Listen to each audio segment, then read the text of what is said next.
The Chakralytics Show. Namaste. Staying true to yourself, staying true to self on the path of self-alignment. In this video, I would like to dive a bit deeper into this, based on lived experience and based on the research that I'm doing and what I found in what I'm finding in the text. And first of all, it's something that is coming to my attention right now again, and it's been coming to my attention again and again and again over the last, well, it's been more than a decade right now of going through this self-alignment process.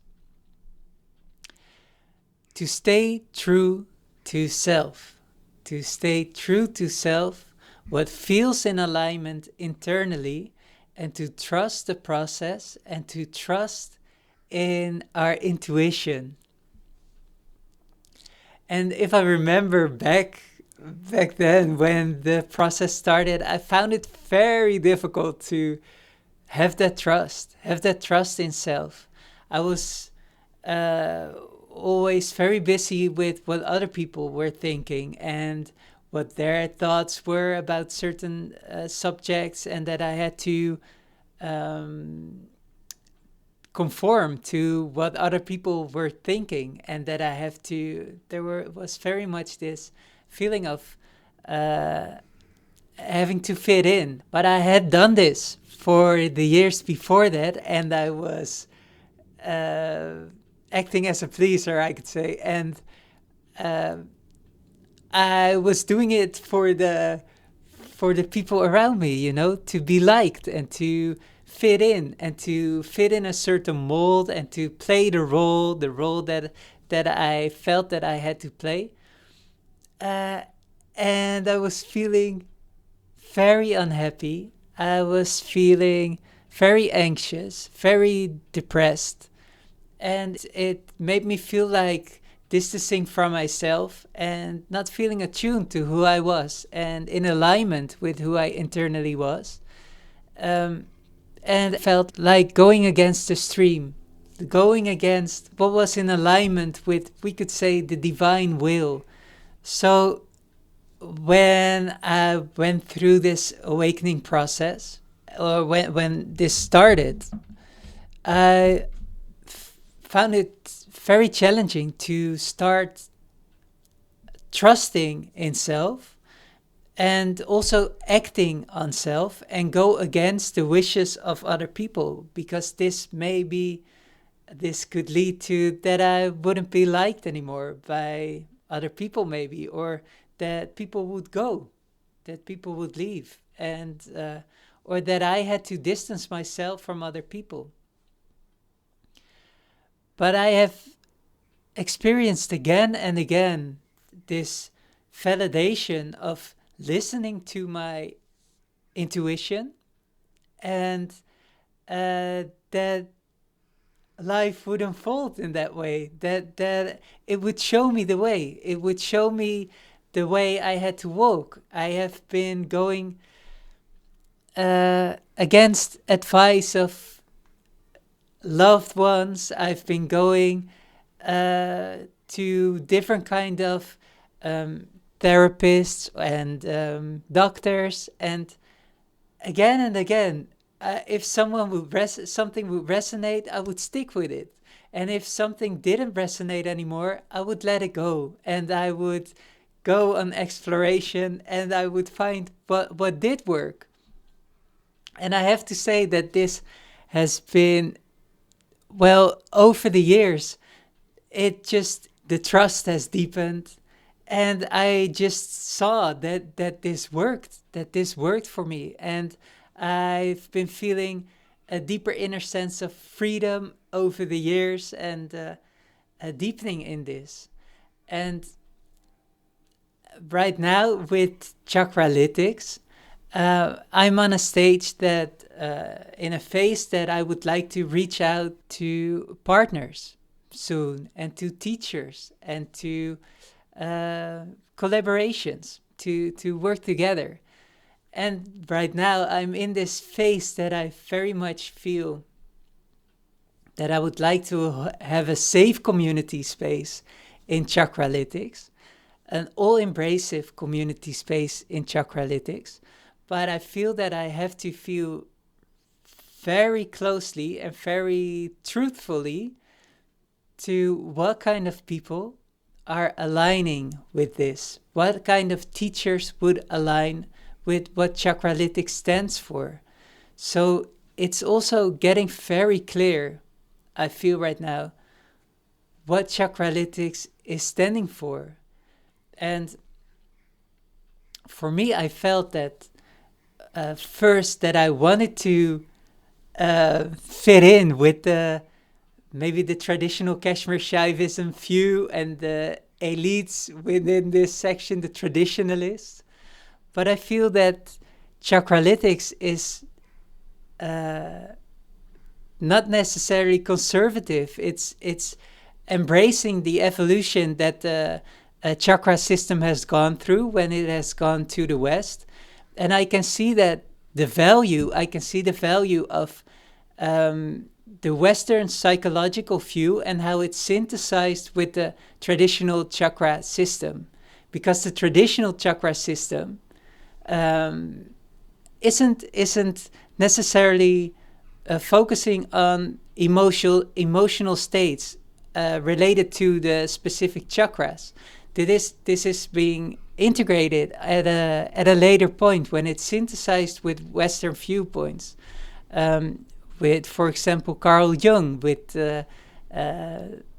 that psychology. And I will create a video about this because I find it very intriguing, and I find it a beautiful evolution for the language and the contemporary mind. And that this may provide a beautiful system for self-healing, self-alignment, and for experiencing this deeper sense of inner freedom. So for me right now, it's very much feeling, okay, so with some of these teachers that I find very inspiring and very inspirational, and teachings that I'm reading that I find very inspirational, this could be, and there can be appreciation, but maybe it doesn't necessarily have to fit in the view of what Chakralytics is doing. And instead of me trying to fit in with these guys or adapting myself to or molding myself into a form that would be accepted or that would be embraced, I'm staying true to myself and feeling what is aligning with me, staying true to the nature of what I find for Chakralytics to stand for, but staying true to self. And we can do this in all situations, in all different situations. And just trust then that people will come, that there is an abundance of people, and that there will be people who resonate with your true self, even though you can't see it at this moment in time. There's a beautiful thing I'm reading currently about The Power of Attachment by Diane Poole Heller, PhD. She has a little piece of text, and she talks about contingency, which means something a little different from how it might sound. In this context, contingency refers to a relational experience in which you feel understood by another person. You have a felt sense that this person is attuned to you, that they resonate with who you are. You feel they get you. You get gotten and feel felt, so to speak. And they are underpinning the importance of contingency, feeling contingency in relationships, feeling contingency in connections. And I can very much align this with Kashmir Shaivism viewpoint as well, that self-alignment, that we align with self, and that we attune to people around us that are aligning, that are resonating with us, and that we understand what we have to let go. There's this unconditional love and unconditional acceptance. Instead of trying to fit in, instead of trying to, I would say, justify yourself, go into arguments, defend yourself, explain yourself to people who may not be on the same wavelength, to people who may not resonate anymore, and maybe they have resonated in the past, and maybe it can very well be that it doesn't necessarily have to be the case anymore, and that we may accept this, and creating this space so there's nothing harmful in leaving someone if we feel that it's time to let each other go.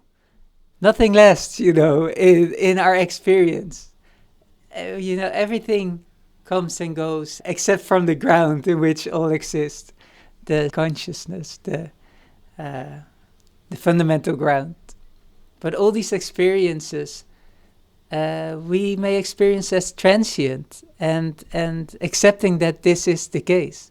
And when we do this, when we accept this and we let go, we may create that space again for others to come in, and to create a space again for people that may resonate, with our new vibration.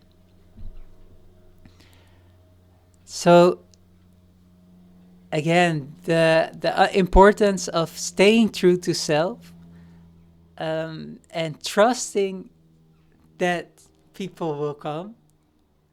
I think the more we stay true to ourselves, the more this will be reflected, and the more people will come in that are resonating with our true self, because we're allowing our true self to shine forth, and to rest in our true self, instead of trying to be someone we're not feeling like we're feeling inside. Okay, this was it for now. Thank you for watching. Bless you on your journey. Namaste.